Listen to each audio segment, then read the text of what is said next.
6 juin 1944, plage d'Omaha, Normandie. Le grondement des vagues se mêle au rugissement des moteurs Liberty, des barges de débarquement qui fendent les flots agités de la Manche. L'air est saturé d'une brume salée, lourde de l'odeur de fioul et de métal chauffé. Vous êtes là, serré contre la rambarde d'une LCA, le cœur battant au rythme des explosions distantes qui illuminent l'horizon comme des éclairs d'un orage infernal. Autour de vous, des visages tendus.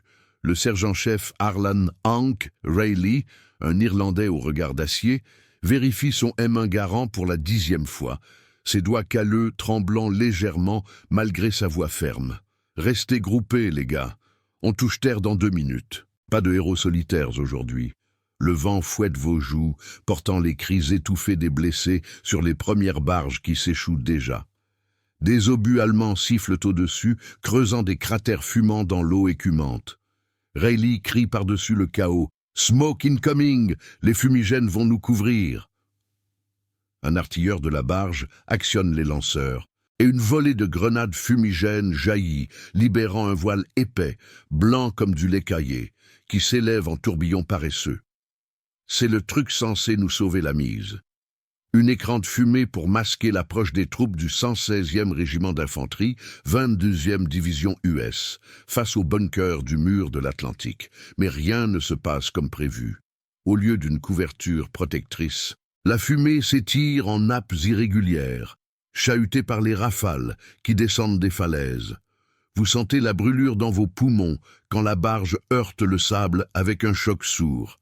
Les rampes s'abaissent dans un grincement hydraulique et les hommes du peloton de Rayleigh déferlent sur la plage, courbés sous le poids de leurs sacs à dos et de leurs fusils. « Avancez! Avancez !»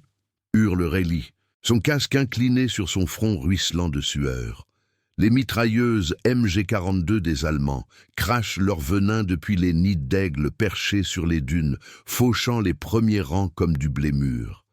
Dans le tumulte, le caporal Eddie Smoke Malone, un gamin de Brooklyn avec un sourire perpétuel malgré les circonstances, porte le sac des fumigènes supplémentaires. C'est lui, le spécialiste autoproclamé, qui a insisté pour ce truc stupide lors du briefing à bord du USS Samuel Chase. « Les Fritz verront rien dans cette purée de pois, sergent. On les prend par surprise. » Rayleigh avait grogné son approbation, mais maintenant, alors que Malone allume une nouvelle salve de grenades, la fumée refuse de coopérer. Elle s'accroche aux rochers, formant des poches opaques qui masquent non seulement les Allemands, mais aussi vos propres positions. Vous rampiez sur le sable trempé, les bottes s'enfonçant dans la vase mêlée de sang et de débris. Une explosion toute proche vous projette en arrière. Un char Sherman, le premier à toucher terre, est touché par un canon Pack 40 embusqué. Les flammes lèchent son blindage, et les cris des tankistes piégés percent le vacarme. Rayleigh ordonne « Malone, balance plus de fumée vers les falaises, couvre les flancs !» Le caporal obéit, tirant sur la goupille d'un cylindre portable un appareil improvisé avec des produits chimiques britanniques, du chlorure de zinc et de l'ammoniac. Une bouffée âcre jaillit, mais le vent marin la renverse vers la mer, créant un mur flottant qui dérive dangereusement vers les navires d'appui au large. À bord du destroyer USS Corey, le lieutenant-commandant Kurt Hoffman scrute l'horizon à travers ses jumelles Zeiss capturées. Son unité, la Destroyer Squadron 18, est censée fournir un feu d'artillerie précis sur les batteries côtières de Colville-sur-Mer. Mais la fumée, cette maudite fumée, elle enveloppe la plage comme un linceul, rendant impossible la distinction entre amis et ennemis. Qu'est-ce que c'est que ce bordel ? Marmonne Hoffman dans son anglais, teinté d'accent de Philadelphie.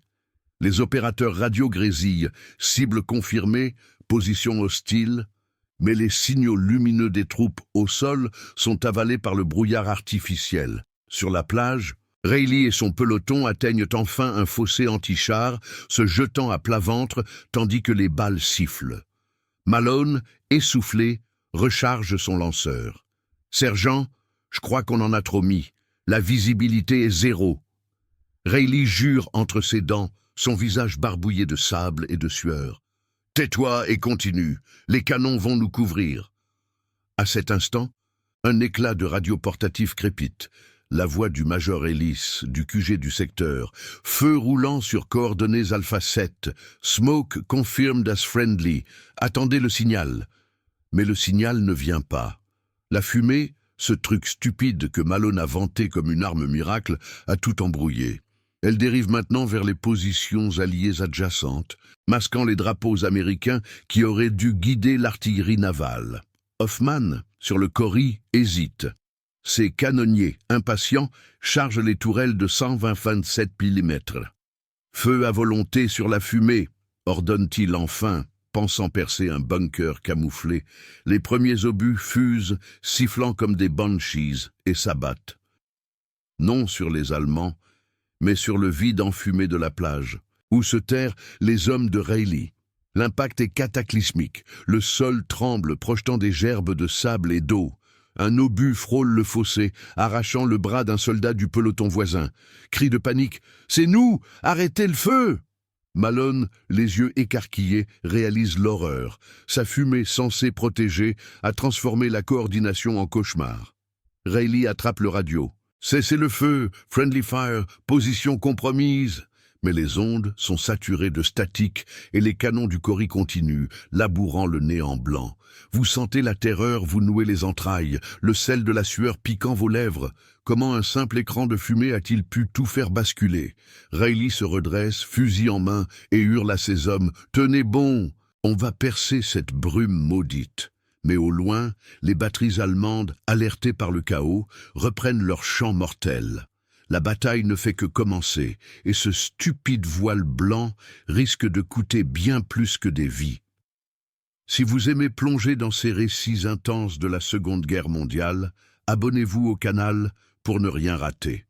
Les obus du USS Cory continuent de pleuvoir, leurs sifflements stridents déchirant l'air chargé de fumée comme des lames invisibles.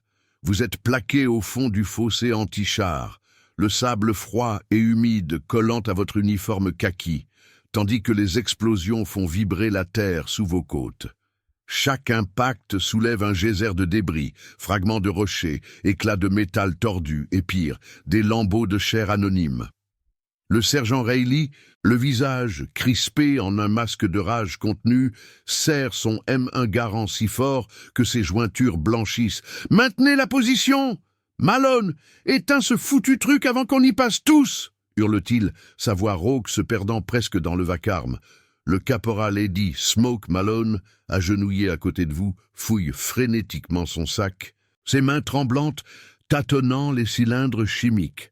La fumée qu'il a libérée, ce mélange ingénieux de chlorure de zinc et d'ammoniac, emprunté au stock britannique lors des exercices à Southwick House, s'est mué en un ennemi sournois. Au lieu de voiler les bunkers WN-62 et WN-63, tenus par la 352e division d'infanterie allemande sous le commandement du Major Werner +4, elle a créé un chaos aveugle, qui trompe même les Alliés. « Sergent, je peux pas l'arrêter comme ça. C'est pas un interrupteur, » balbutie Malone, son accent brooklynien épais de panique. Une nouvelle salve d'obus s'abat à 20 mètres, projetant une pluie de sable sur vos casques. Un cri perçant s'élève du peloton adjacent. Le Private Leroy Jenkins, un gosse du Tennessee, gît sur le dos, une jambe déchiquetée par un éclat. À bord du Cory, le lieutenant-commandant Kurt Hoffman frappe du poing sur la console de navigation, ses yeux plissés, scrutant le voile blanc à travers les vitres du poste de commandement. Le destroyer tangue légèrement sous les vagues de la Manche, ses turbines ronronnant comme un fauve en cage. Contactez le QG. Dites-leur que la fumée interfère avec nos tirs, positions amies confirmées, aboie-t-il à son opérateur radio, un jeune ensigne nommé Patel. Les antennes crépitent, mais les réponses sont noyées dans un brouhaha de signaux. Les fréquences VHF sont saturées par les appels désespérés des barges échouées et des chars DD qui coulent au large. Hoffman sait que son escadron, la Destroyer Squadron 18, est vitale pour appuyer le 116e régiment, mais sans visibilité, ses canons de 5 pouces, 127 mm, tirent à l'aveugle, semant la mort là où elle n'est pas attendue. Sur la plage d'Omaha, le chaos s'amplifie. Les vagues déferlent, charriant les corps des premières vagues, des rangers de la 5e compagnie qui ont tenté d'escalader les falaises à Vierville, et les débris des barges LCVP pulvérisées par les mortiers Nebelwerfer. Vous sentez l'odeur âcre de la cordite se mêler à celle du sang et du vomi, tandis que Rayleigh attrape le Talkie-Walkie SCR 536, son antenne tordue par une chute. Ici Rayleigh, peloton Baker. Cessez le feu naval, coordonnées compromises, parfumées, over. La voix du major Ellis, depuis le poste de commandement improvisé sur la barge de contrôle USS Enrico, grésille en retour. Reçu Rayleigh, feu suspendu. Avancez vers le secteur Dog Green, soutien aérien en approche. Mais suspendre n'est pas arrêté. Un dernier obus fuse, causant un cratère qui engloutit 2 hommes du 16e régiment d'infanterie. Malone, les larmes coulant sur ses joues noircies, jette son lanceur fumigène au sol. « C'est ma faute, sergent. Ce truc stupide. J'ai cru que ça marcherait comme dans les manuels. » Rayleigh le fusille du regard, mais il n'y a pas de temps pour les reproches. « Bouge-toi, Malone. On a des ordres. Les gars, on se regroupe et on pousse vers les dunes. » Le peloton émerge du fossé, rampant à 4 pattes sur le sable criblé d'impact. Vous suivez, le cœur cognant, évitant les pièges, Tellermine, semé par les pionniers allemands du bataillon 621. Au loin, les silhouettes floues des bunkers émergent par intermittence, des casemates en béton armés, hérissés de canons PAC 40, de 75 mm et de mitrailleuses MG34, défendus par une centaine d'hommes de la 716e division statique, renforcés par des vétérans de l'Est. Soudain, un rugissement assourdissant déchire le ciel. Un P-47 Thunderbolt de l'escadron 365 Fighter Group, piloté par le capitaine Jack Thunder Harlan, pique sur la plage. Les Mustangs ont été retardés par la brume matinale, mais maintenant, ils arrivent, leur moteur Pratt & Whitney hurlant. Les bombes de 500 livres sifflent, explosant contre les falaises et disloquant un nid de mitrailleuses. « Couverture aérienne ! Avancez !» crie Rayleigh, profitant de la diversion. Son peloton charge, fusil crachant des rafales courtes, vous tirez au jugé sur une ombre mouvante, un soldat allemand en feldgrau, casqué Stahlhelm, qui s'effondre, fauché par une balle de 30-06. Mais la fumée persiste, traîtresse, masquant les pièges. Malone trébuche sur un fil barbelé, s'empêtrant dans les rouleaux rouillés qui lacèrent sa chair. « Aidez-moi !» gémit-il, tandis que vous le tirez en arrière juste avant qu'une grenade Mills ne saute d'un booby-trap. Rayleigh en tête, bat un officier SS, un lieutenant de la 17e SS Panzergrenadier, d'un tir précis à la poitrine.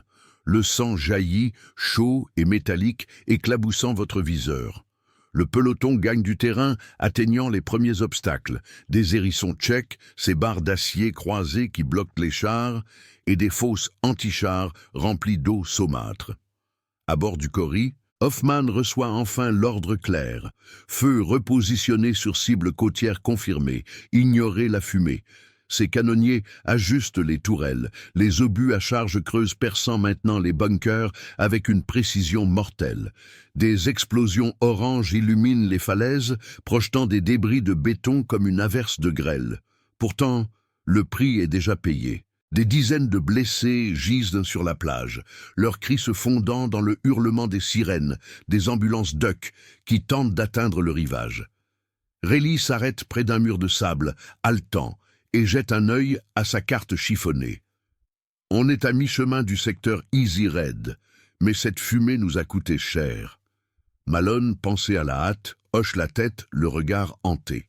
Vous sentez la fatigue vous envahir, les muscles en feu, mais l'horizon s'éclaircit légèrement. Le vent disperse enfin les nappes blanches, révélant les renforts allemands qui affluent depuis les villages intérieurs. Les canons du mur de l'Atlantique tonnent à nouveau, et un char Panzer IV, camouflé dans les dunes, pivote sa tourelle KWK-40 vers votre position. La bataille pour Omaha n'est pas gagnée. Ce stupide voile de fumée n'a fait qu'annoncer une lutte plus acharnée, où chaque pas vers l'intérieur des terres pourrait être le dernier. Le Panzer IV émerge des dunes, comme un monstre sorti des enfers, sa tourelle KVK-40 pivotant avec un grincement métallique qui vous glace le sang. Vous êtes accroupi derrière un hérisson tchèque tordu, le sable encore chaud des explosions récentes collant à votre peau moite. Le sergent Reilly, fusil à l'épaule, évalue la menace d'un œil expert. Le char allemand, un AOSF, H de la 352e division, porte les marques du front de l'Est, éraflure de combat passée et une croix noire sur son flanc. Son canon de 75 mm pointe droit sur votre position, et le grondement de son moteur Maybach domine le tumulte de la plage d'Omaha, où les vagues charrient toujours les épaves des barges LCVP. « Bazooka! Où est le bazooka ?» rugit Reilly, sa voix coupant le chaos comme une lame. Le privat Tom Tex Harlan, un Texan maigrelet du 116e régiment, farfouille dans son sac, sortant le lance-roquette M1A1 avec ses chargeurs de 2,36 pouces. Ses mains tremblent, mais il se redresse, s'appuyant sur le cadavre d'un Allemand pour viser. « Couvert! Feu !»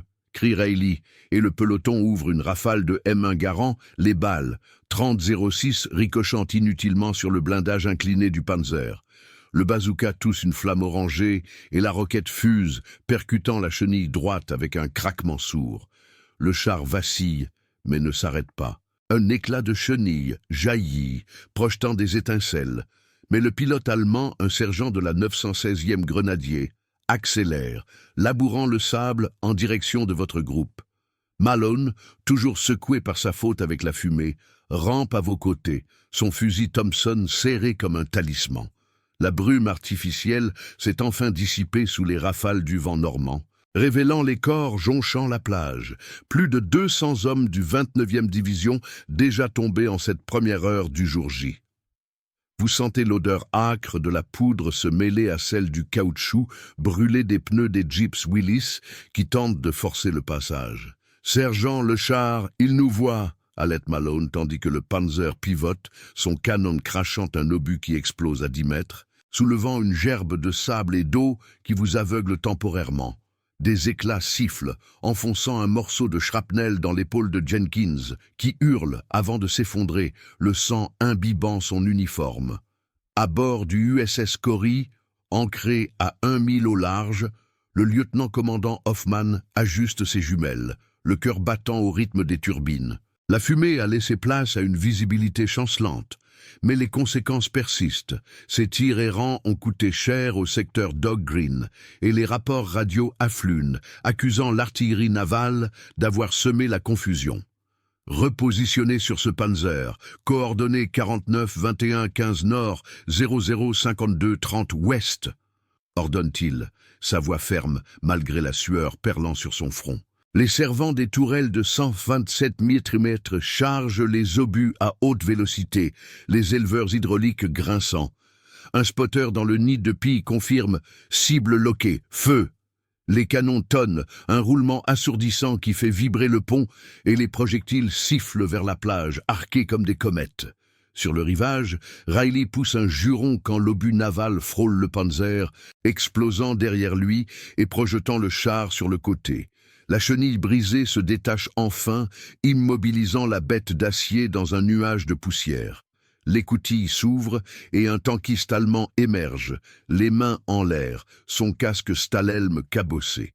Tex l'abat d'un tir au ventre, sans hésiter, le corps s'effondrant dans le sable. « Avancez, profitez-en !»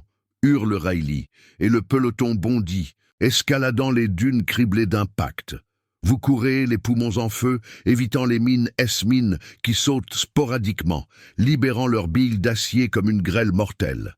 Malone couvre votre flanc, son Thompson crachotant sur un groupe de grenadiers allemands qui surgissent d'un bunker camouflé Betuwen 64. Le major Werner Pluscat, depuis son poste de commandement à Colville-sur-Mer, un bunker en béton renforcé de 3 mètres d'épaisseur, observe le carnage à travers une fente d'observation. Sa 352e division, renforcée par des éléments de la 21e Panzer, tient bon, mais la fumée initiale, ce truc stupide des Américains, a semé le doute dans ses rangs. Ces hommes, des recrues du mur de l'Atlantique mêlés à des vétérans Ostfront, rapportent des positions perdues. Ordre au pack 40, Concentré sur les fantassins, pas de retraite, aboie-t-il dans son téléphone de campagne, sa voix résonnant dans les couloirs humides. Un canon anti-char, embusqué derrière des barbelés, ouvre le feu, fauchant Tex qui s'avance trop vite. Son corps est projeté en arrière, le bazooka vide roulant dans le sable. Vous atteignez le sommet de la dune, le souffle court, et Rayleigh ordonne de s'établir. Creusez, contactez le QG pour renfort. Le radio SCR 300 grésille.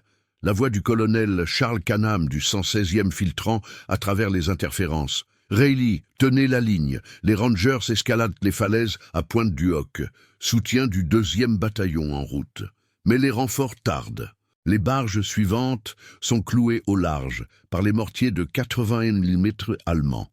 Malone, adossé à un rocher, fixe le ciel où des P-47 Thunderbolt tournoient, larguant leurs roquettes HVAR sur les batteries côtières. Une explosion toute proche secoue la dune. Un Nebelwerfer hurleur de diable déverse ses roquettes de 150 mm, arrosant la plage d'un feu nourri qui force votre peloton à se terrer. La bataille s'intensifie, le soleil perçant enfin les nuages bas, illuminant les corps et les débris comme une scène d'apocalypse. Rayleigh, essuyant le sang de son visage, une égratignure d'éclat, rassemble ses hommes restants, une quinzaine sur les 30 du départ. Cette fumée nous a presque tués, mais on est encore là, poussés vers l'intérieur, vers Vierville. Vous sentez la peur se muer en détermination farouche, mais au loin, un grondement nouveau monte. Les premiers Tigers de la 352e, alertés par radio, roulent depuis les routes intérieures, leurs chenilles écrasant les haies normandes. Et dans le ciel, des Focke-Wulf 190 de la Luftwaffe, rares mais mortels, perçant la couverture alliée. Le chaos de la fumée n'était que le début. Maintenant, la vraie épreuve commence, où chaque ombre pourrait cacher la mort, et où les erreurs passées pèsent comme des chaînes sur vos épaules épuisées. Les Tigers grondent au loin, leurs moteurs Daimler-Benz HL 230 rugissant comme des bêtes affamées, écrasant les haies bocagères qui bordent les routes étroites menant à Vierville-sur-Mer. Vous êtes tapis au creux de la dune, le sable encore tiède sous vos coudes, tandis que le sergent Rayleigh scrute l'horizon à travers les brins d'herbe haute, son M1 Garand calé contre l'épaule. Le soleil de midi filtre à travers les nuages bas, projetant des ombres longues sur la plage d'Omaha, où les vagues lèchent les corps inertes et les carcasses fumantes des barges LCA. L'air vibre d'une tension palpable, mêlée à l'odeur persistante de la cordite et du métal brûlé, vestige de cette fumée maudite qui a failli vous enterrer vivant. « Contact à 11 heures, char lourd en approche !» murmure Rayleigh, sa voix basse et tendue, comme un fil prêt à rompre. Malone, le caporal au regard hanté, ajuste son casque main, les bandages autour de son bras imbibés de sang séché. « Sergent, c'est monstre !» Un 88 mm nous pulvérisera avant qu'on touche la chenille. Le peloton réduit à une poignée d'hommes. Vous, Jenkins, le blessé, traîné en arrière, et une demi-douzaine de survivants du 116e régiment se regroupent instinctivement, les fusils pointés vers les silhouettes massives qui émergent des vergers. 2 Tiger OSF, eux de la 352e division d'infanterie, commandés par un vétéran de Kharkov nommé Oberfeldwebel Karl Becker, avancent en formation échelonnée, leurs chenilles d'acier broyant la terre normande avec un craquement sinistre. À bord du USS Corrie, le lieutenant-commandant Hoffman essuie la sueur de son front, le pont du destroyer vibrant sous les ordres criés aux canonniers. La visibilité s'est améliorée depuis que le vent a chassé les dernières nappes de fumée, mais les rapports affluent. Ces tirs errants ont semé la panique dans les rangs alliés, coûtant une vingtaine de vies au secteur Dog Green. « Spotter, donnez-moi des coordonnées précises sur ces Tigers. Pas d'erreur cette fois », aboie-t-il dans le tube acoustique, son accent philadelphien teinté d'urgence. L'opérateur radio, Lansing Patel, capte les signaux du QG du 29e division à bord de l'USS Ancon. Feu autorisé sur cible blindée. Coordonnées 49 21 30 nord, 00 53 00 ouest. Attention aux fantassins amis. Les tourelles de 127 mm pivotent avec un bourdonnement hydraulique les chargeurs glissant les obus perforants dans les chambres. Hoffman hésite une seconde, se rappelant le chaos de la fumée, ce truc stupide qui a transformé ses canons en assassins aveugles. Feu! Les obus navals fusent en arc, sifflant au-dessus de la Manche avant de s'abattre sur les Tigers avec une précision chirurgicale. Le premier impact frappe le flanc du char de tête, perçant le blindage frontal de 100 mm et déclenchant une explosion interne qui projette une flamme orange dans le ciel. Baker, coincé dans sa tourelle, hurle des ordres inutiles alors que son équipage est carbonisé. Le Tiger s'immobilise dans un panache de fumée noire, bien différente de celle qui a précédé. Le second char, alerté, vire brutalement, son canon KW-K36 de 88 mm, crachant un obus en riposte qui éclabousse l'eau à proximité du Cory, faisant gîter le destroyer. « Évasion! Virez à bâbord !» crie Hoffman, tandis que les mitrailleuses Oerlikon de 20 mm arrosent les vagues pour décourager les sous-marins fantômes. Sur la dune, Reilly profite de la diversion. « Avancez! Bazooka en avant !» ordonne-t-il. Et Tex, ou ce qu'il reste de lui, soutenu par un autre soldat, rampe avec un nouveau tube M9A1 chargé d'une ogive à charge creuse. Vous couvrez leurs flancs, tirant des rafales courtes sur un peloton de grenadiers allemands qui jaillit des buissons. Leur Moser Kar 98K claquant en réponse. Une balle frôle votre casque, arrachant un sifflement aigu qui vous plaque au sol. Malone, à genoux, vide son chargeur Thompson sur un sous-officier en Feldgrau, le corps s'effondrant dans un buisson de ronces. « On les a, sergent! Le soutien naval fait le boulot !» halète-t-il, un sourire fugace traversant son visage barbouillé. Mais le second Tiger, indemne, pivote sa tourelle vers votre position, le viseur optique Zeiss balayant les dunes. Le major Werner +4, depuis son bunker à Colville, suit la scène sur une carte tactique, son téléphone de campagne reliant les unités. Baker est perdu. Renforcés avec la 28e Panzer, tenez les Américains sur la plage. Sa voix, rauque d'un cigare éteint entre les dents, porte l'autorité d'un homme qui a vu Stalingrad. Ces hommes, une compagnie du Grenadier Régiment 914, affluent depuis les villages, armés de Panzerfaust et de MG42 qui crépitent comme des frelons enragés. Un obus de 88 mm fuse, explosant à la base de votre dune et projetant une pluie de terre et de pierres. Jenkins, déjà blessé, est emporté par le souffle. Son cri s'éteint dans un gargouillis humide. Reilly jure, rampant vers le char. « Tex, tire, maintenant !» Le bazooka rugit, la roquette percutant la chenille du Tiger avec un éclat aveuglant. Le monstre d'acier s'embourbe, ses chenilles patinant dans le sol meuble, mais l'équipage riposte. La mitrailleuse coaxiale MG34 arrose la dune, fauchant 2 hommes du peloton. Vous sentez la peur vous nouer les tripes, le cœur battant au rythme des explosions, tandis que le vent porte les cris des blessés, un cœur de désespoir humain au milieu de la machine de guerre. Malone attrape un fusil abandonné, couvrant Reilly qui s'approche pour une grenade à main. « Sergent, c'est du suicide !»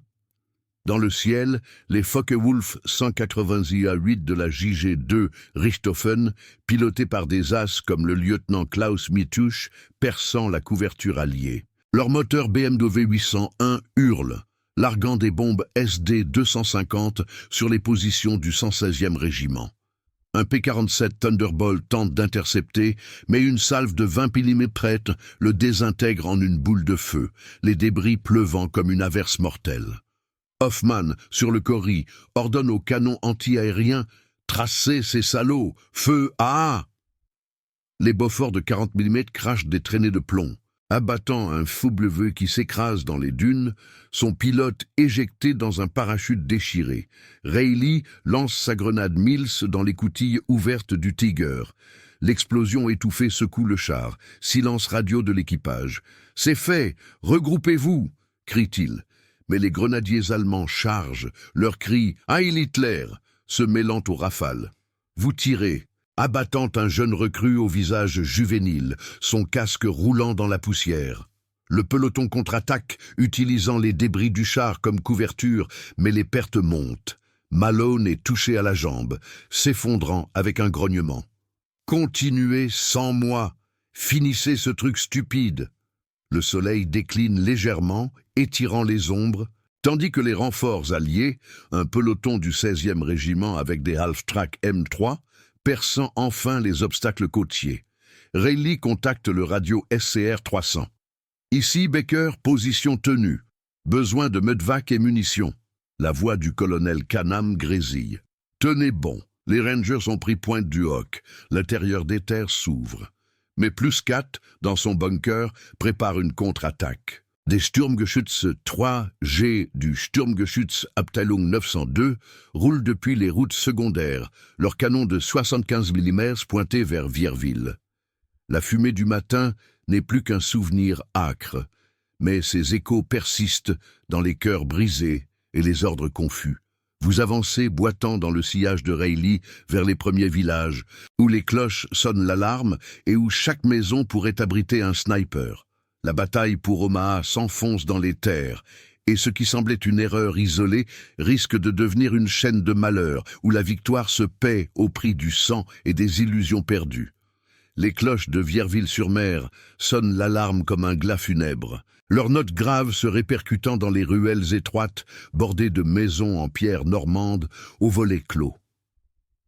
Vous avancez en file indienne derrière le sergent Reilly, le fusil M1 garant pesant comme un boulet à votre épaule, chaque pas crissant sur le gravier mouillé par une averse soudaine.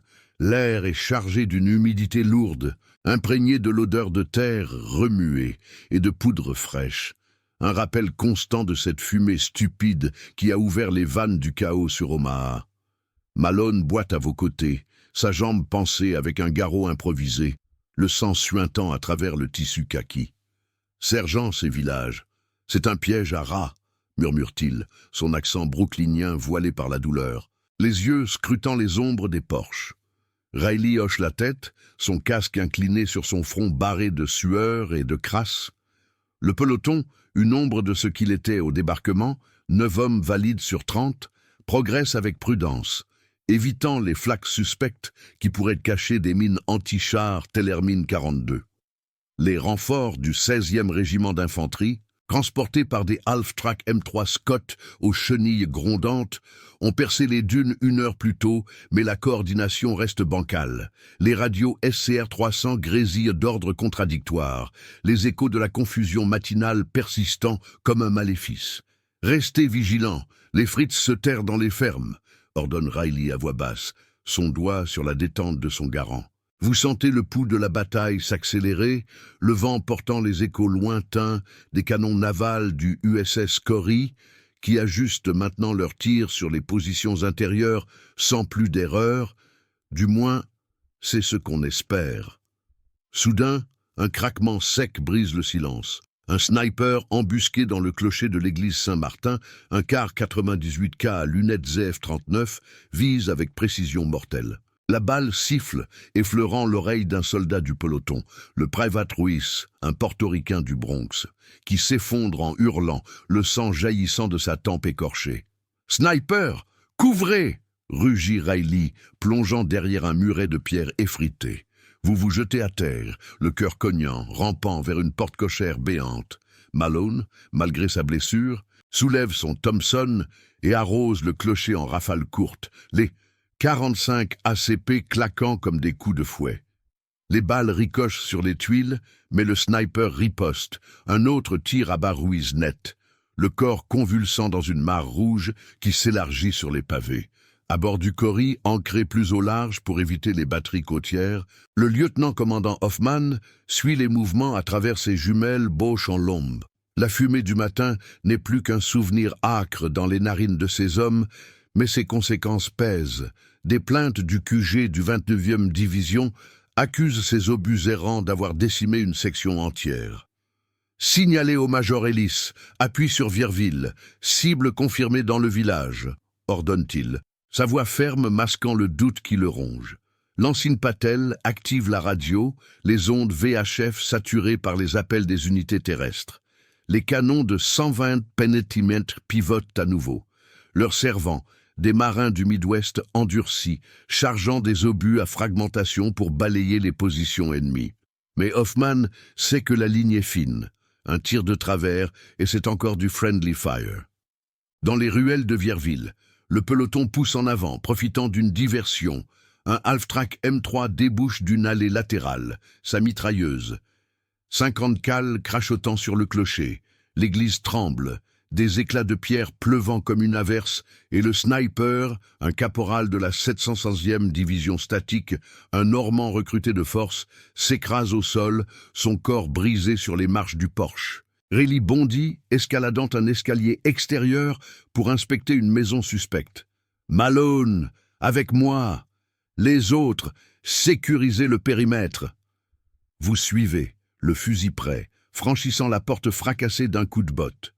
L'intérieur est un labyrinthe d'ombre, meubles renversés, photos de famille jaunies au mur, et l'odeur de peur rance, celle des civils évacués ou des soldats terrés. Un grenadier allemand surgit d'une cuisine, son MP40 mitraillant à l'aveugle. Les balles labourent le plâtre, une s'enfonçant dans le mur à un cheveu de votre tête. Reilly abat l'homme d'un tir au torse, le 30-06 perforant le felgro avec un bruit mat. Malone, haletant, fouille les pièces. Il trouve un poste radio allemand, un Thorn. Fut des deux branchés sur les fréquences de la 352e division, crachotant des ordres en morse. Sergent, ils appellent des renforts, des Stugés depuis Formigny. Reilly jure, arrachant l'antenne pour le saboter. Mais dehors, le chaos éclate. Un Sturmgeschütz 3SG, un chasseur de chars du Abteilung 902, déboule dans la rue principale. Son canon Stuka 40 de 60 kg pivotant comme un œil maléfique. Son moteur diesel mugit, écrasant une charrette abandonnée sous ses chenilles larges. « Contact blindé, reculez !» crie Reilly, poussant Malone par la fenêtre arrière. Vous sautez à sa suite, atterrissant dans un jardin envahi de ronces qui lacèrent vos manches. Le Stugé ouvre le feu, l'obus explosant contre la maison, projetant des poutres enflammées dans le ciel crépusculaire. Le Half-Track allié riposte, ça, 50 cales martelant le blindage, mais les balles ricochent comme des grêlons sur du marbre. Vous rampez vers une grange, le souffle court, tandis que les obus du Corrie sifflent enfin au-dessus, arrosant le village d'un feu roulant.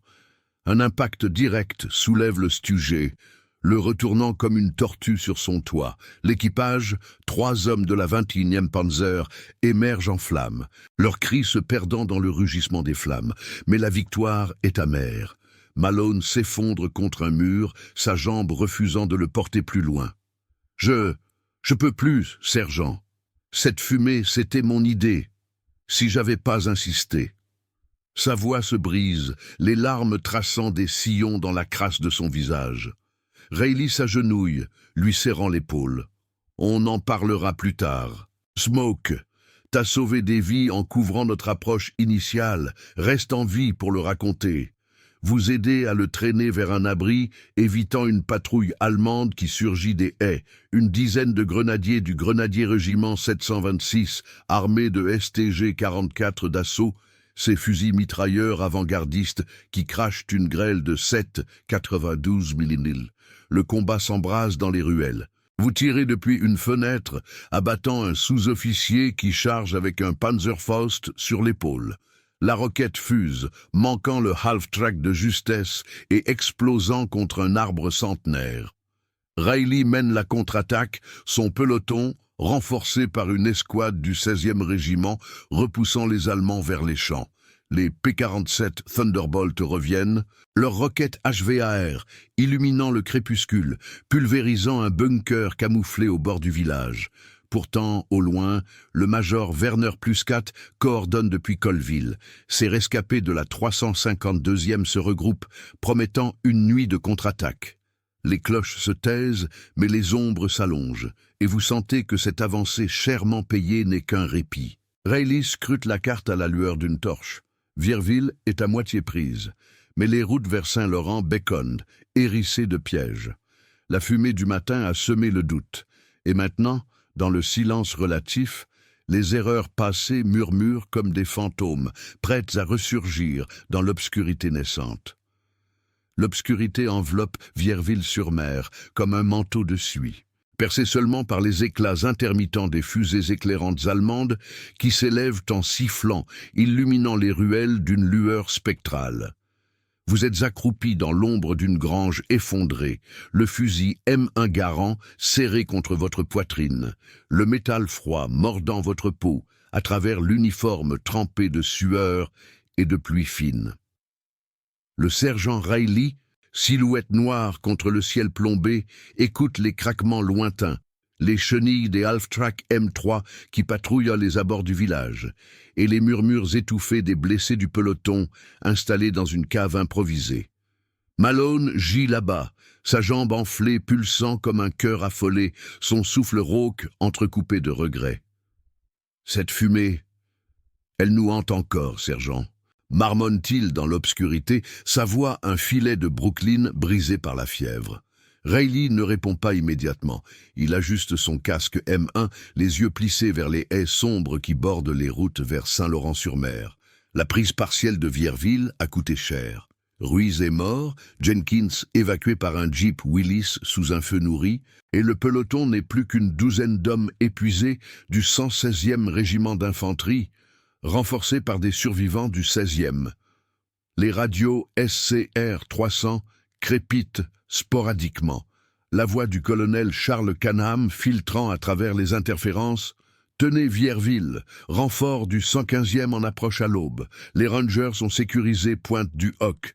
L'artillerie côtière est neutralisée. » Mais l'aube est loin, et la nuit appartient aux ombres, celle de la 350e division allemande, qui se regroupe sous les ordres du major Werner +4. Un grondement sourd monte des champs, des Sturmgeschütz 3G, du Sturmgeschütz Abteilung 902, leurs moteurs diesel tout sautant dans l'humidité normande, avancent en embuscade le long des chemins creux. +4, dans son bunker de Colville-sur-Mer.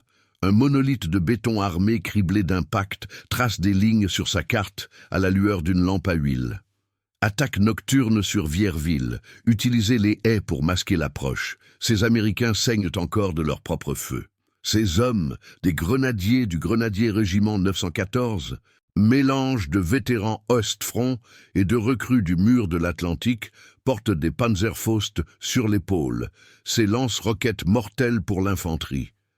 La fumée du matin, ce truc stupide qui a semé la confusion alliée, a donné aux Allemands un répit précieux. Ils en profitent maintenant pour contre-attaquer. Vous sentez la terre trembler sous vos bottes avant même d'entendre les premiers tirs. Une fusée éclairante illumine le ciel, révélant les silhouettes trapues des Stugé émergeant des vergers. Leurs canons Stuka 40 de 60 mm pointés comme des accusations. « Contact! À 9 heures !» hurle Riley, sa voix tranchant la nuit comme un ordre divin. Le peloton réagit en un éclair. Vous vous jetez derrière un muret de pierre, le Garand crachant ses 30-06 dans l'obscurité. Les balles traçantes zèbrent l'air, illuminant un instant les visages terrifiés, un jeune caporal du 16e, les yeux écarquillés, qui tire au jugé sur une ombre mouvante. Un obus de Stug fuse, explosant contre la grange avec un fracas de tonnerre. Les flammes jaillissent, projetant une chaleur infernale qui vous rôtit les joues. Des éclats de bois et de métal sifflent, enfonçant un shrapnel dans la cuisse d'un soldat à vos côtés. Il hurle, roulant dans la boue, son sang se mêlant à l'eau des flaques. Malone, traîné hors de la cave par 2 hommes, attrape un fusil abandonné malgré sa douleur. « Couvrez-moi, je vais flanquer ces salauds !» gémit-il. Rampant vers une haie, son Thompson claquant en rafales courtes. Vous le suivez, le cœur battant, évitant les mines S-mines qui sautent sporadiquement, libérant leurs billes d'acier comme une vengeance aveugle. À bord du USS Cory, ballotté par les vagues nocturnes de la Manche, le lieutenant-commandant Kurt Hoffmann scrute l'horizon à travers les écrans radars émergents, un luxe rare pour l'époque. La fumée du débarquement n'est plus qu'un fantôme dans les rapports. Un incident classé comme erreur tactique par le QG du 20e division, mais ses échos résonnent, des dizaines de morts inutiles, des positions compromises qui ont retardé l'avance. Illuminez le secteur. Feu sur cible blindée confirmé, ordonne-t-il, sa voix éraillée par la fatigue. L'insigne Patel relaie l'ordre via radio, et les projecteurs du destroyer percent la nuit, baignant Vierville d'une lumière crue. Les canons de 127 mm tonnent à nouveau, un roulement qui fait vibrer l'acier du navire. Les obus arquent dans le ciel, s'abattant sur les Studgy avec une précision vengeresse. Un impact direct désintègre un chasseur de chars, projetant son équipage en flammes hurlantes. Mais la nuit est traîtresse. Les grenadiers allemands chargent sous le couvert des haies bocagères leur STG-44, crachotant des rafales de 7, 92 mm qui fauchent 2 hommes de votre peloton.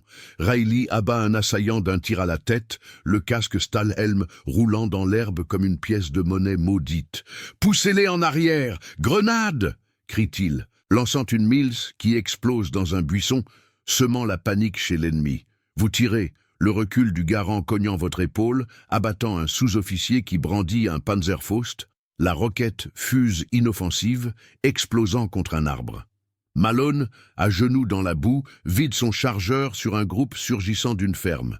Il touche 2, mais une balle le frappe au torse, le projetant en arrière avec un râle humide. « Smoke, non !» hurle Riley rampant vers lui, mais Malone s'éteint déjà, les yeux vitreux fixés sur le ciel étoilé, son truc stupide, emportant son dernier souffle. Les Allemands reculent enfin, leurs cris de retraite se fondant dans les explosions des obus navals. +4, dans son bunker, frappe du poing sur la table. La contre-attaque échoue, mais Vierville n'est pas perdu. Ses rescapés se replient vers les collines, harcelés par les P-47 Thunderbolt qui patrouillent bas dans la nuit, leurs moteurs Pratt & Whitney grondant comme des gardiens vengeurs. Riley, agenouillé près du corps de Malone, ferme les yeux du caporal d'un geste las. Il a payé pour son erreur, mais on avance. Vous aidez à enterrer les morts dans un champ anonyme, les pelles raclant la terre dure sous la pluie, tandis que les premiers rayons de l'aube percent l'horizon. À l'aube du 7 juin, les renforts alliés affluent, des colonnes du 29e division, soutenues par des chars Sherman DD qui émergent enfin des vagues. Omaha est percée, la tête de pont s'étend vers l'intérieur des terres, mais le prix est effroyable. Plus de 2500 Américains tombés en 24 heures, dont bien des victimes de cette fumée traîtresse qui a embrouillé l'artillerie du Corrie. Hoffman, sur son destroyer, reçoit une citation pour ses tirs ultérieurs, mais le poids des erreurs plane comme un nuage. Riley et son peloton, survivant Havre, marchent vers Saint-Laurent, les haies normandes s'ouvrant enfin. La guerre continue, un océan de sacrifices où un simple voile blanc a rappelé que même les plans les plus ingénieux peuvent se muer en cauchemar. Et dans le silence de l'aube, vous avancez, portant le fardeau des fantômes, vers une victoire forgée dans le sang et les regrets éternels.